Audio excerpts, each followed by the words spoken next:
حضرت علی نے فرمایا عورت کو اگر ایک دن کے لیے مرد کی آنکھیں لگا دی جائیں تو وہ اگلے دن خود کو 7 کپڑوں میں لپیٹ کر باہر نکلے گی۔ حضرت علی نے فرمایا جانور کو ذبح کرنا سنت ابراہیمی ہے اور نفرتوں کو ذبح کرنا سنت رسول اللہ صلی اللہ علیہ وآلہ وسلم ہے۔ حضرت علی نے فرمایا جو اپنے کسی مومن بھائی کی مشکل کو حل کرے یا اس کے لیے دعا کرے تو اللہ اسے 80 سال کی عبادت کا ثواب دیتا ہے۔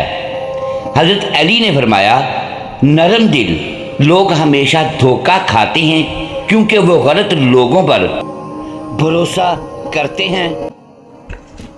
حضرت علی نے فرمایا درود پاک پڑھا کرو، زندگی پریشانیوں، مصیبتوں اور مشکلات سے پاک ہو جائیں گی۔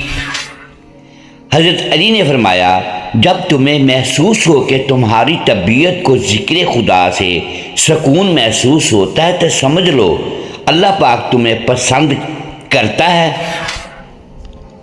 حضرت علی نے فرمایا جب کوئی پریشانی نہ حل ہو رہی ہو اور نہ ہی ختم ہو رہی ہو تو آپ درود شریف کی کثرت کر لیں، مشکل ختم ہو جائے گی۔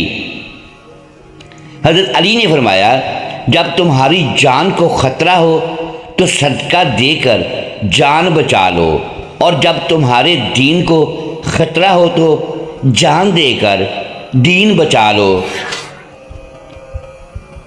حضرت علی نے فرمایا اللہ اس زبان سے نکلی ہوئی کوئی بھی دعا رد نہیں کرتا جو اس کے محبوب صلی اللہ علیہ وآلہ وسلم پر درود شریف بھیجتی ہیں۔ حضرت علی نے فرمایا جب دل اداس ہو اور وجہ بھی سمجھ نہ آ رہی ہو تو سورہ رحمان پڑھ لیا کرو، دل کو سکون آ جائے گا۔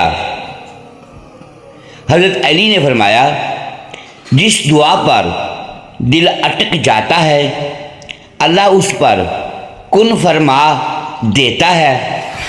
حضرت علی نے فرمایا انسان ناراض ہو تو دوبارہ منہ تک نہیں لگاتا اور وہ رب ناراض ہو تب بھی دن میں 5 بار اپنی طرف بلاتا ہے، یہ ہے سچی محبت۔